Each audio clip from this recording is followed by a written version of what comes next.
இன்றைய இறைவார்த்தை. அழகையின் ஏமாற்று வழிகளை எதிர்த்து நிற்கும் வலிமை பெறும்படி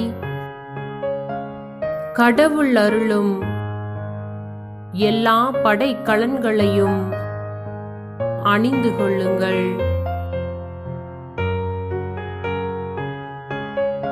புனித பவுல் எபேசியருக்கு எழுதிய திருமுகம் அதிகாரம் 6 இறைவார்த்தை 11.